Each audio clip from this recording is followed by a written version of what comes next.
Angel fans, Ron Washington and Reid Detmers joined our friends over at Foul Territory this week, and they had a lot to say about the Angels' upcoming season. So, what stuck out to us as your Locked On hosts, and what stuck out to our everydayers and Angel fans? Let's talk about it. It's time to get locked on with Mike and John, and this is Locked On Angels. You are Locked On Angels, your daily Los Angeles Angels podcast. Part of the Locked On Podcast Network, your team every day. Thanks for making Locked On Angels your first listen of the day. You can find us anywhere you get your podcasts, including Apple Podcasts, Spotify, and SiriusXM by searching Locked On Angels. And if you'd like to give back to the Super Halo Bros for all the Super Halo content, here are some things that you can do. Leave us a rate and a review on Apple Podcasts. If you're watching on YouTube, hit that thumbs up button. And if you're not subscribed already, please subscribe and become a Locked On everydayer. And whether you're watching or listening, come over to YouTube, leave a comment. It's one of the best ways to get in touch with us and be a part of the conversation. And today's episode is brought to you by Game Time. You can download the Game Time app, create an account, and use our code LOCKEDON for $20 off your first purchase. Hey, thanks for being here for this episode of Locked On Angels, where it's your team every day. You've got the Frisch Brothers here with you, a.k.a. the Super Halo Bros. My name is John, and that's my brother Mike. And my name is Mike, and that's my brother John. Mike, we're coming into our third season of Angels baseball, where we are hosting Locked On Angels. It's been a pleasure and a privilege and a disappointment for the last two seasons, Right. but Locked On Angels has been a lot of fun, and we're certainly glad to have you here and seeing those everydayers join us every single day and watching our subscriptions grow and knowing that more people are tuning in. It just gets me excited for 2024 and beyond. Hey, a couple of show notes, of course, dropping episodes Monday, Wednesday, Friday, right up until before spring training. Then we'll be back to 5 days a week shortly thereafter that. And of course, you can vote for us in the best baseball podcast category for the Sports Podcast Awards 2024. Whether you're watching or listening, that link is in the episode description, and you can follow that link and click on that thumbs up next to Locked On Angels and give us your vote. We would really, really appreciate that. Hey, on today's show, we did hear a lot from Ron Washington and Reid Detmers on Foul Territory with our friends Scott Braun and Eric Kratz and AJ Brzezinski. What did they have to say, Mike? Well, first, let's get into what Ron Washington had to say. And he gets everybody to run through a wall for him. And even the guys on Foul Territory agreed to that. So let's start with what he had to say about Anthony Rendon. Yeah, Wash had multiple conversations with Rendon on the phone, and they've mostly, according to Wash, been talking about his health. He did mention Rendon's commitment to staying on the field by allowing the strength and conditioning guys to get him on a program and helping him to stay committed to that program.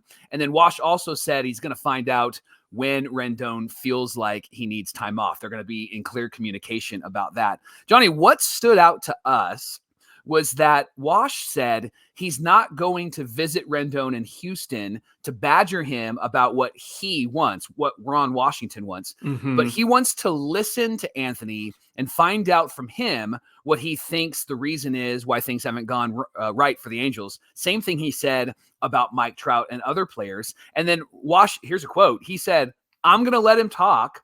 I know what I want, and that's for him to be healthy, but I want to go and I want to listen to what he wants." Johnny, what are your thoughts on that?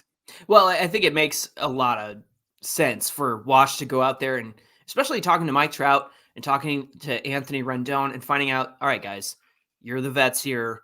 What's going wrong here? Yeah. And there's been this thought from Angel fans, including us, that Ron Washington is going to be the guy to get Rendon off his butt and behave in the clubhouse and not be, no habla inglés Rendon like he was last year and help him turn it around. But then, now that we've heard Wash say this, what does that actually mean when fans say, well, maybe he could be the one to help Rendon turn it around? Well, Mike, I think that Wash, at least from his end, has kind of shown how that might work. And Ron Washington is a leader. Leaders listen. You're a leader of your organization, and I'm sure you are a great listener for your employees. I know you listen to me complain, but no, I'm just kidding.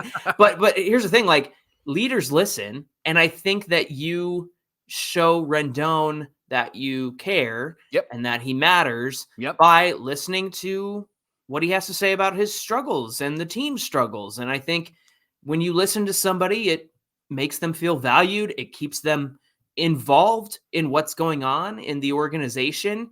I mean, you and I speculated last year just based on Rendon's behavior, like nobody's talking to him. Nobody is like, Rendon, you got to rein that in, bro. Like, Right. especially Phil Nevin. I mean, you and I have said that that's kind of a indictment on Phil's clubhouse culture when Rendon is allowed to kind of spout off and son of a bang, son of a boom. You know what I'm saying? Right. And so I think that with Wash coming in as a respected coach and manager and listening to Rendon and also listening on when Rendon needs a day off and saying, hey, we want to keep you, our goal is to keep you out there. So are you feeling it today or do you need a day off? And then making sure that he sticks to the strength and conditioning plan on the field, I think is another way that we're going to see Wash get something out of Rendon and help him turn his season around. So I think those are all very important points regarding Wash and Rendon. John, we've mentioned this before on the show, but you and I are wrestling nerds. We love AEW, we love WWE. and so I'm going to make a connection here.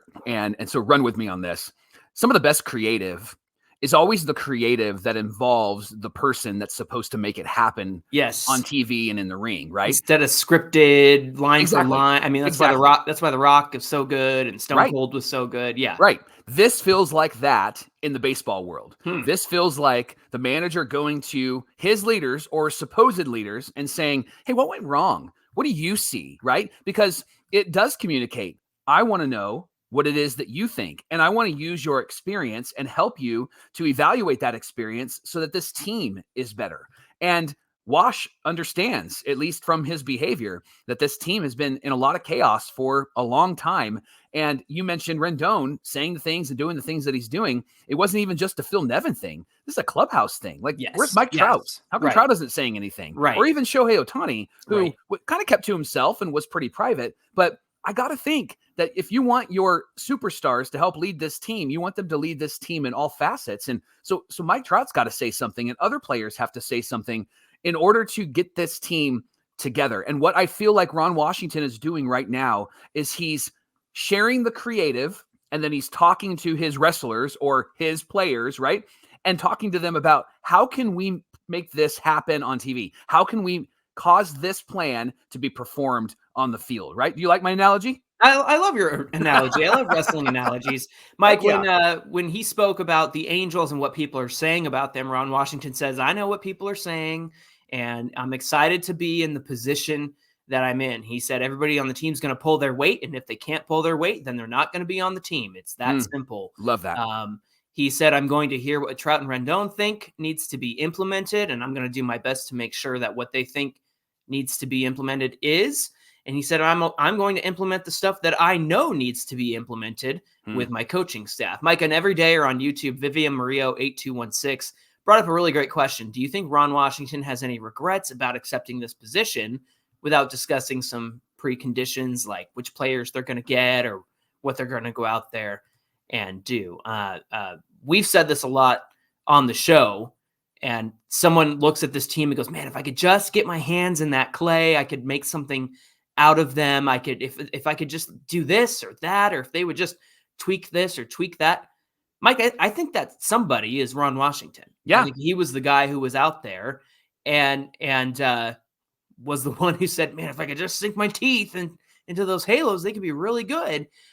Knowing what needs to be implemented is him taking all of his years of coaching and managing and knowing how to take the Angels to the next level. So I think to answer Vivian's question, I don't think he has any regrets. I think he knew what he was getting when he came into this situation. And I'm sure he knows about the issues with Artie and all that stuff. But I think Ron is confident that he can make a change in a positive direction, especially with this young team. But Mike, that quote, everybody on this team is going to pull their weight. And if they can't, they won't be on this team. What does that do for you as an Angels fan when you hear that? Well, you said it already. Leaders listen. Leaders also lead. And when you're making change, you want to change things without destroying things. And so he is going about how to change things in such a really smart, wise, thoughtful way. And when it comes to this idea of, man, does he have regrets or is he frustrated or, man, can you want to pull out? No, leaders leaders want to bring change to things and want to put their fingerprints on things. And leaders also create a culture. And he's already, through his words, creating a culture. Like, you're not going to perform. You're not going to carry your weight. You're not going to play. And I love that. I love that because there hasn't necessarily been any accountability or much accountability with this team, John. And so to have accountability is music to my ears as an Angel fan right now. Well, and they've used tons of players out of necessity, and it's because they were trying to push to the playoffs and things like that. This feels like a season where you can breathe a bit, especially as a fan too, because I mean, we all need to make sure our expectations are, where, like, well, you and I have said no expectations, but just try to manage what excitement that you have. But I think that this will be a season where, if you're not cutting it, you're not going to be on this team. You're going to be down in AAA, or you're going to be somewhere else. Right. And the guys that they've used in the past have been out of like, oh, we desperately need to get somewhere. So even though this guy is, sour grapes, or if this guy is not pulling his weight average wise, we still need him out there. Like, I don't think that that's going to be as much of an issue this year with Ron Washington. Here's something I thought was interesting. He spoke about the minor leagues. His quote was, "Get better and don't stay the same." He said he was really impressed with working with the minor leaguers in Arizona and also by the culture. And he said that he thought he was going to have to take the culture from the top in the major leagues and send it down to the minors. But he said, I've got to take the culture down here and bring it up there. Mike, bringing the minor league culture to the major leagues, what are your thoughts about that? Well, remember we talked about, it was our first year on Locked On, and we talked about the Trash Pandas and how they were successful and how it felt like they were kind of rushing some of those players up. And one of the things that I think you maybe had a theory on was, I wonder if they're just trying to implement some of the culture up here, because that culture seemed to be really healthy and really good. And it was a winning culture. And it seemed like that team really loved being together. And that is what we need at the major league roster. And I think Ohtani and Neto are two guys that can help implement that culture. Just again, to bang the same drum, the sitting on the bench after losing, to watching the celebrations, like that's the stuff that Ron Washington, I think, will bring. And it's fascinating that we hear about how there isn't a great development in minor league culture, or at least minor league players, but that the culture actually is much better than what happens in the major leagues. And that seems to be something that we haven't necessarily discussed too often, but that is infused in a lot of these young players coming up. You can see it and you can feel it and you can hear it in their voice. Absolutely. Hey, we want to thank you for making Locked On Angels your first to listen every single day. We're just getting started here on the show. Coming up, we're going to talk about what Reid Detmers had to say about last year and how he's preparing for this year, and what he had to say about getting in a regular rhythm as a starting pitcher. We're going to get into all of that coming right up.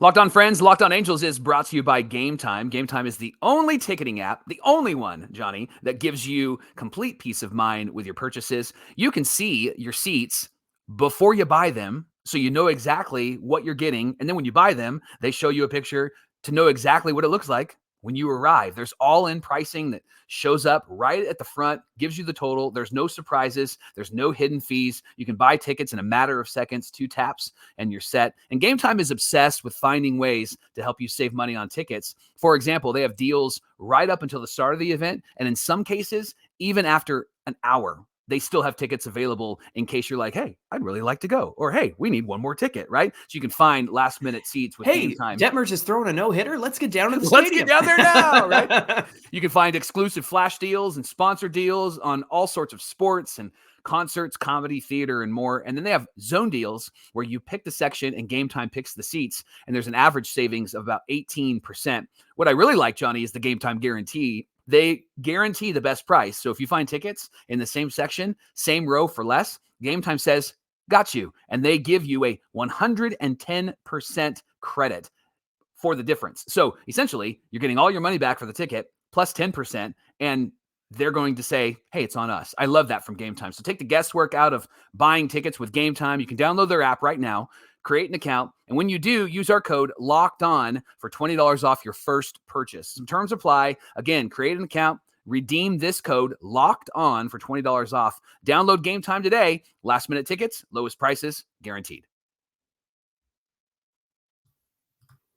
It's the Locked On Podcast Network, where it's your team every day. Hey, everydayers, don't forget that Locked On has launched the very first 24/7 national sports streaming channel covering sports all day long. It's over on YouTube, so just look up Locked On Sports Today. I'm having a great time talking today.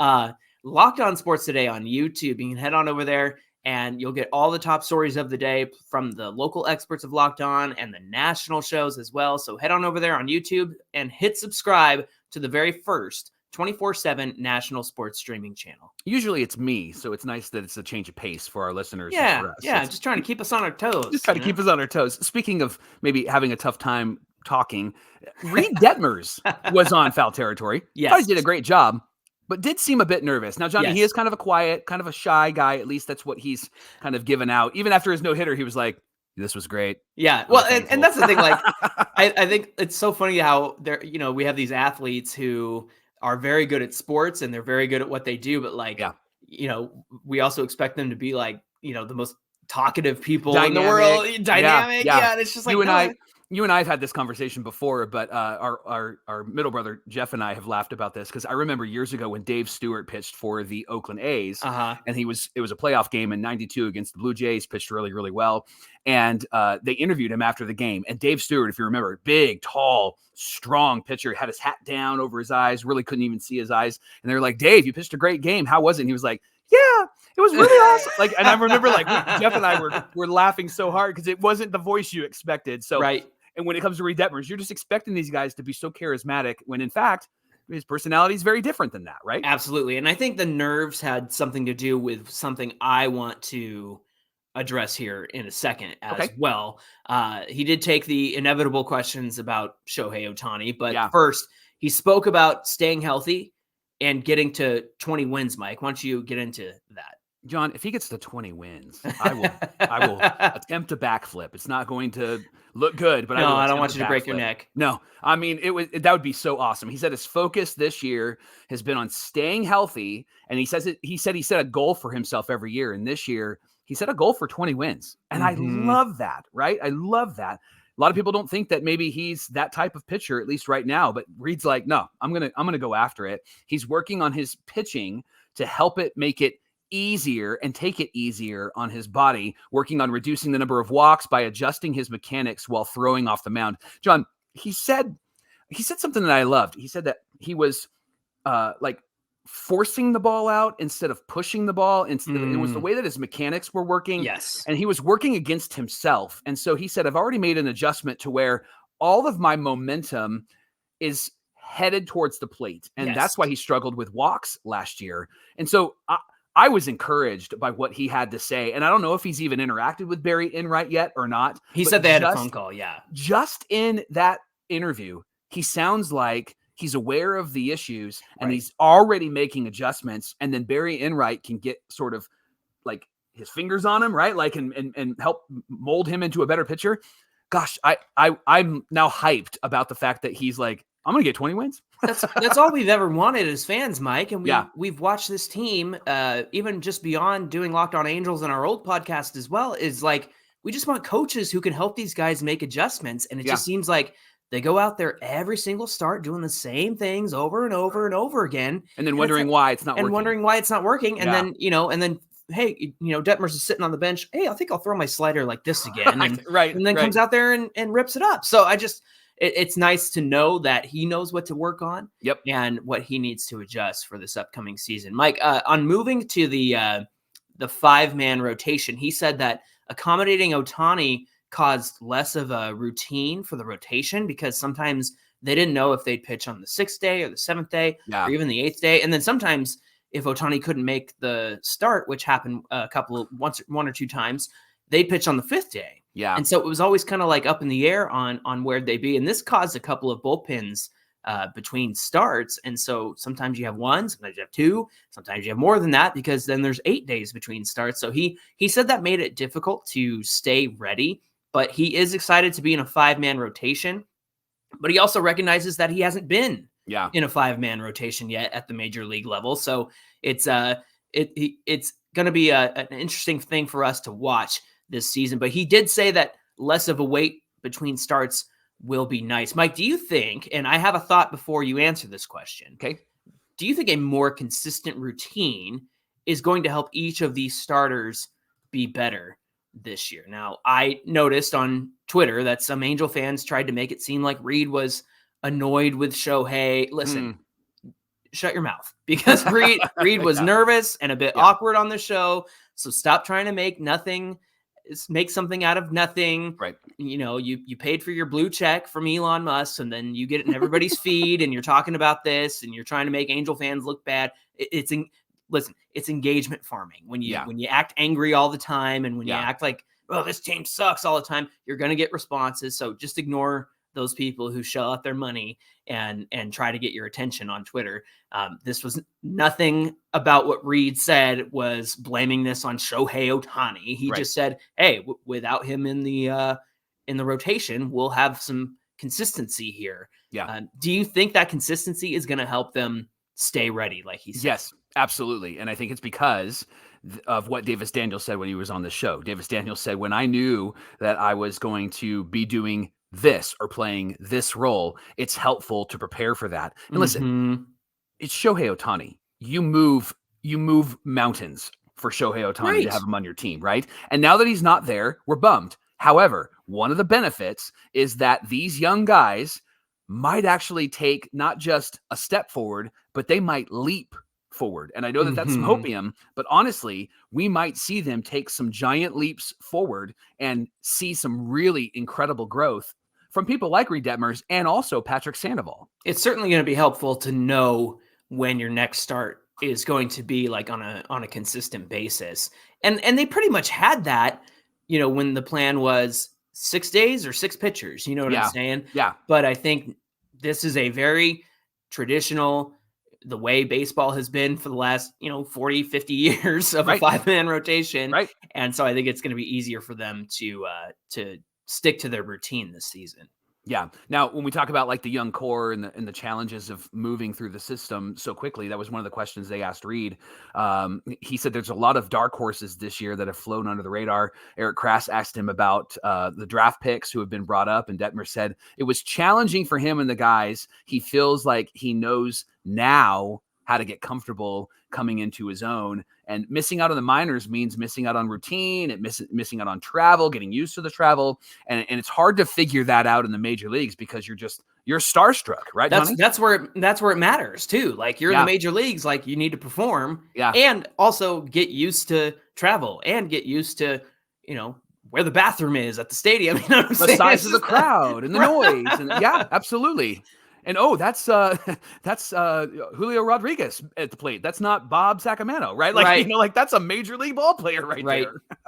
We get excited seeing these guys get called up, but is it a mistake in the long run, Mike, considering what Reid had to say with the challenges of moving up so quickly? I think that we forget about the human element that goes into baseball sometimes, that, like, this is a huge adjustment for players. What do you think?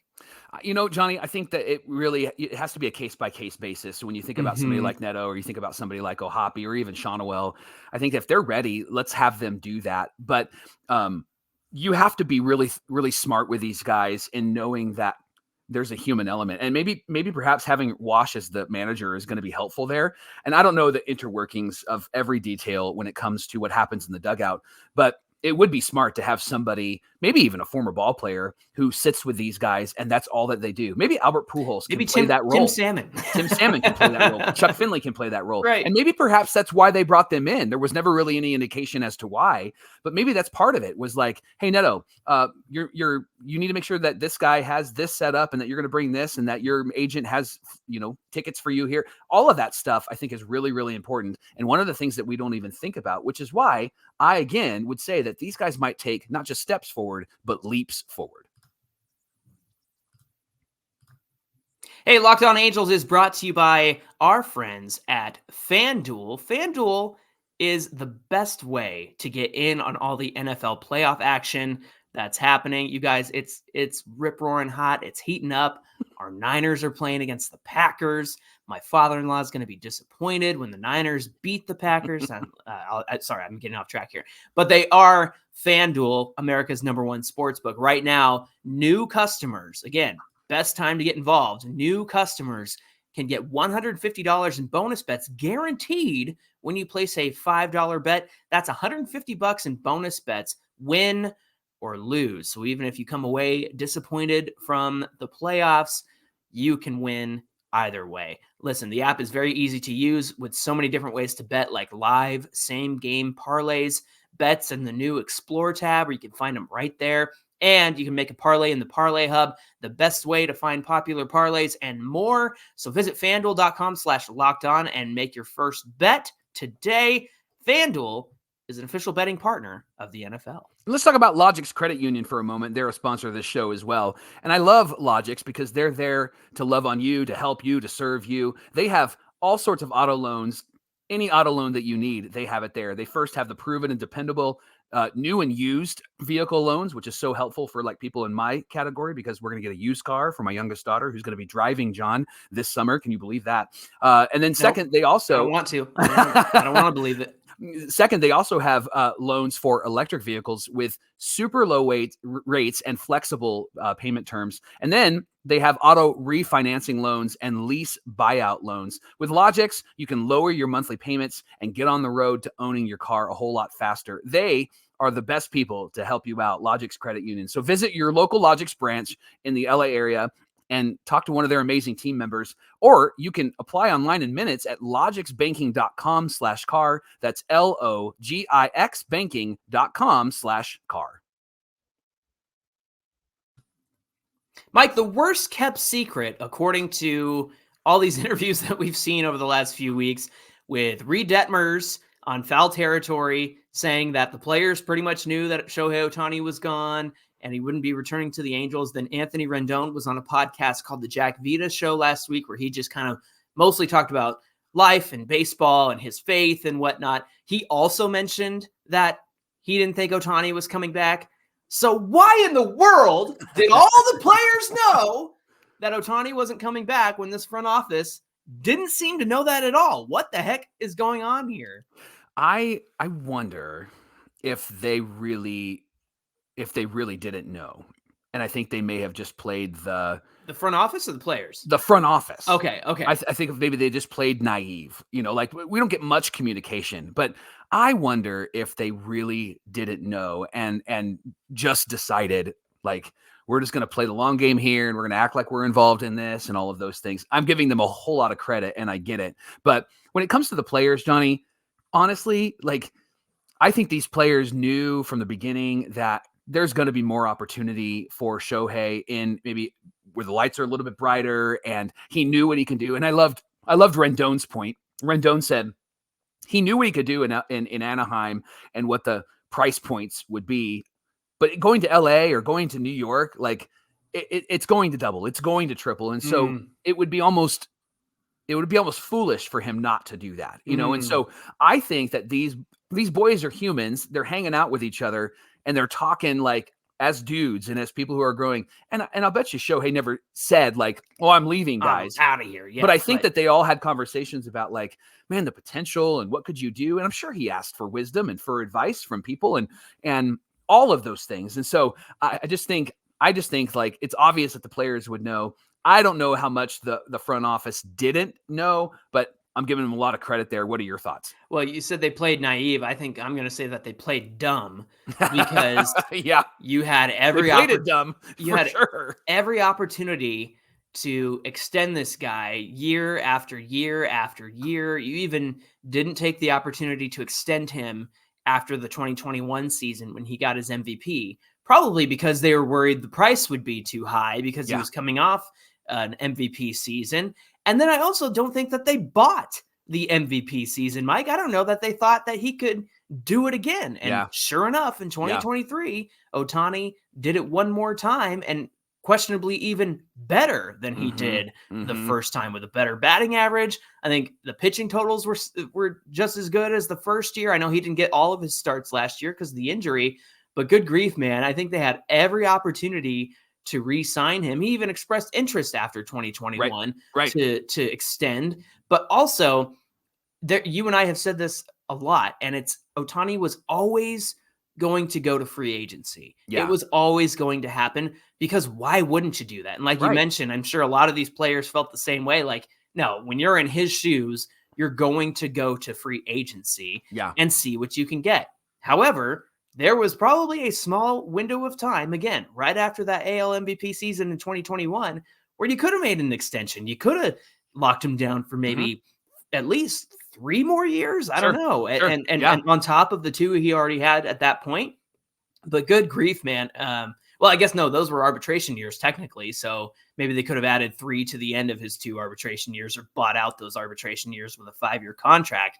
But all of that to say, it cracks me up that it feels like the Halos front office has had their head in the sand over this whole thing. And that even includes Perry Manassian with his comments from last winter off season at the winter meetings, where he's like, man, my kids wouldn't talk to me if we didn't try to make a play for Shohei Ohtani. Well, sorry to hear that your kids aren't talking to you anymore. That's got to be tough, because I don't think you guys made much of a play to get him back, right? Mike, do you think that they were sticker shocked by the $700 million he got from the Dodgers? Based off of how they've been behaving this offseason, I think that anything would have been sticker shock for them at this point, because they don't know what's guaranteed with the Bally's money or anything. $700 million for one of the top 10 players in baseball today? Really? I mean, it's just, that's like, if that's how they viewed him, like, good grief. It's easy to fire arrows in that direction, right? It's easy to say, come on, guys. And that's been like kind of the off season so far. Hey, fire away. See if I care. Exactly.